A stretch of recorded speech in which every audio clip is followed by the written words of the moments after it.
Hi, I'm Gemma. Thank you for joining us today for our Human Library video series. In this video series, we borrow people from the community to hear their stories and to showcase the diverse possibilities that are available in our community. Today, we're joined by Alison McIntosh, the chair of Taree Universities Campus. Today, you'll hear Alison talk about her skills of persistence and attention to detail and how she's used those skills to get to where she is today. Hi Alison, can you tell us a little bit about what your professional life looks like for you today? I'm very happily in the land of retirement, although I say retired from paid work because it actually doesn't feel much like retirement many times, what with the involvement in TUC, which has been terrific, but pretty time consuming. Can you name and describe a skill that you've used through your life that's helped you to get to where you are today? My professional career probably goes back a very long way, given my birth year, which I won't be revealing. But I started off, my first decades actually were in corporate Australia, in Brisbane and Sydney, and in the world of very early days of computing. And I think what probably the skill that really helped me at that time was persistence and attention to detail.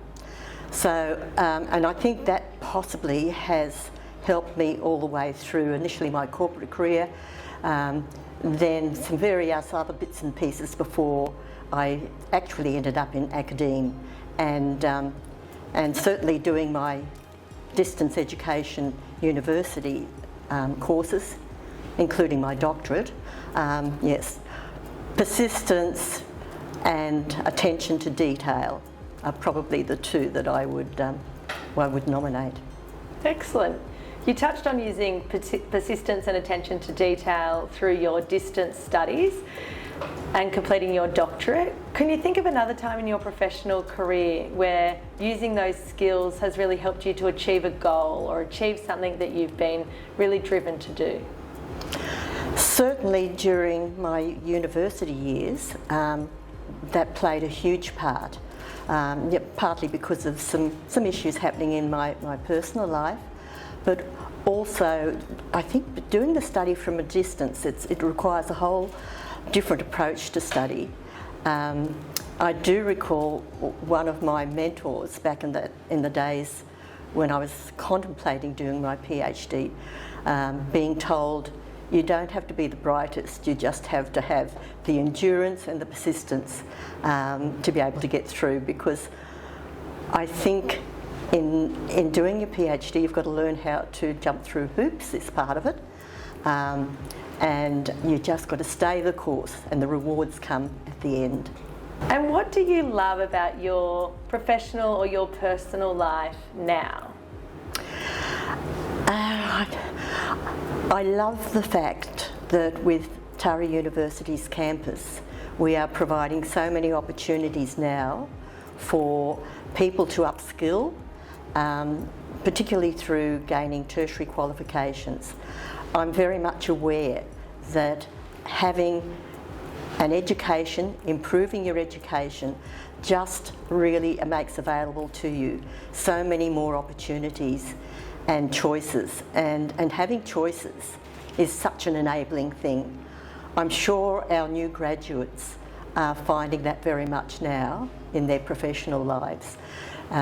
So being able to be part of that community and for the whole of the Mid-Coast, enabling people to achieve more, to have dreams, that to me is really important. And what do you think this says about your own personal values? How is that reflected? Well, I guess I'm a country girl born and bred, even though I've spent a lot of years in big cities.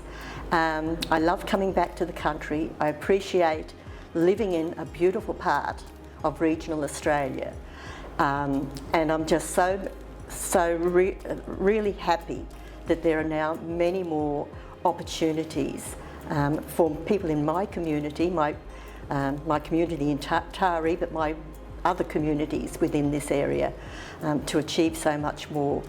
So I don't know if that answers the question, but yeah, I think it's just being part of a community that's achieving so much more and has got so much more potential as well to offer our area.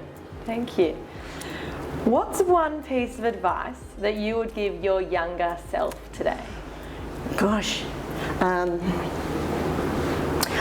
I guess to have the dream and to follow it.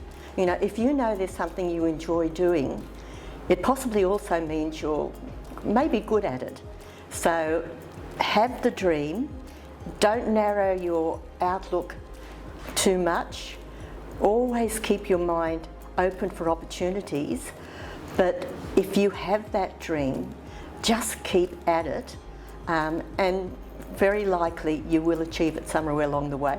You'll have a lot of other adventures as well, and maybe a few detours, but finding something you love to do and keeping at it, keep chasing it, that's what I'd say.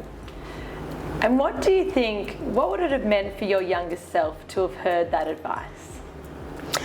I think it would have given me more confidence, because it's, I essentially left home when I went to boarding school at the age 13, but age 17 I was living in a capital city, nearly 2,000 kilometres from home.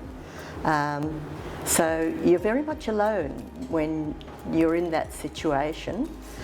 And I think it would have given me more confidence to be perhaps a little bit more brave somewhere along the way. Yeah, it's a hard one to reflect on, but I think having confidence.